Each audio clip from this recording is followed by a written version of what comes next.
It cost me billions of dollars to become president, to be president of the United States. But did it actually? Because the New York Times has been doing some accounting and they found that it's very much the opposite. They found that he has pocketed at the very least $1,408,500,000 in the first year of being president. I don't know if he was a billionaire before he became president, but he is definitely a billionaire now because of not only the most corruption a United States president has ever engaged in, but I will say again what I always say, more corruption than all of the others combined in 1 year. And they tell us he's concerned about fraud. He is the fraud, he's always been the fraud. You wanna know how much money it is that he profited in 1 year? Take a look at this picture from the New York Times.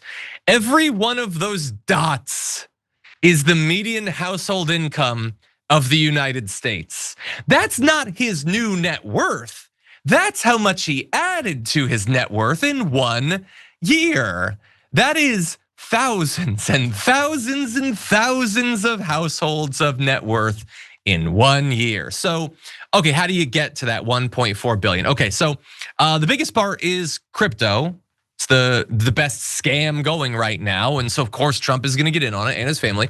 The Trumps have made at least $867 million through various cryptocurrencies. His sale of crypto has been by far his largest moneymaker. People who hope to influence federal policy, including foreigners, can buy his family's coins, effectively transferring money to the Trumps, and the deals are often secret. One that has become public, a UAE-backed investment firm announced plans last year to deposit $2 billion into a Trump firm 2 weeks before the president gave the country access to advanced chips, in the weirdest coincidence in world history. So I just want to be very clear about this. You are not allowed as an individual to donate to Trump politically more than like a few $1,000s, because we decided that anything more than that would be corrupt. But you can give him millions and millions and millions of dollars, not to his campaign, just directly in exchange for ones and zeros he conjured up. And that's free. You can do that, it's not illegal. And we don't even get to know that you did it. And you don't even have to be a United States citizen. It could be Vladimir Putin, it could be the Sultan of Brunei if he wants to. Anybody can do it, there's no limitations. And we still talk as if there is some sort of campaign finance apparatus here in the United States. I don't think anyone is taking seriously enough the amount of corruption, and we have been talking about this constantly and nobody seems to care. By the way, the $1.4 billion is likely a minimum, not a full accounting. He probably has made at least several $100 million in additional profits from the cryptocurrency ventures. His family even acknowledges it. Probably even larger than what we know. He was also, of course, given a $400 million jet that he will use as Air Force One for about a week or so before he stops being president and then steals it from the United States government, because for some reason, as weird as accepting it in the first place is, nobody was capable of coming up with the idea that it would be contingent on him not taking control of it after the fact. I don't understand that. Personally, I would say whoever the next Democratic president who takes over should come in and say, for national security purposes, we're gonna need that from you, and so we are gonna take that. I would just do that. And you might say a president can't do that. I would like you to pay attention to what the president is doing every day. The president can apparently do quite a bit. I would love to see Gavin Newsom steal his jet from him. And then there's a lot more.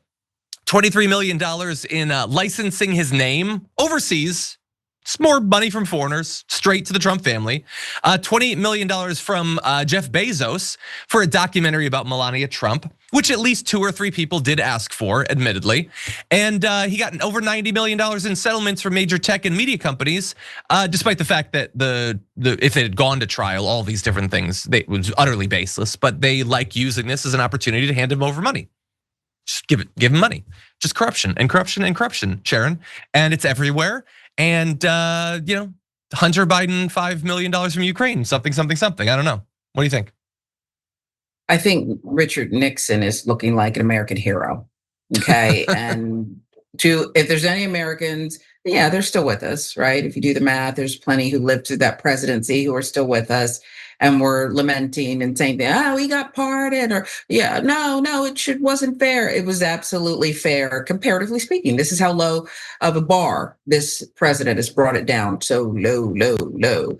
And what about Gaza and the beachfront property that he'll soon gain control over? And yes, Gavin Newsom should take his jet, because Gavin Newsom, if he ever became president, would be a king. That's what we're doing here. Listen, I don't think $1.4 billion is accurate at all. No. It could even be triple that. We had no idea, because he does whatever he wants, and he thumbs his nose at us. He lectures us. He talks down to us. He tells Minnesotans what he's going to do there, and he warns the rest of us that he's coming for us next. So, yeah, just the tip of the iceberg. Absolutely madness. And the Republicans who were so concerned about fraud before, no interest, nothing to see. It doesn't look like anything to me.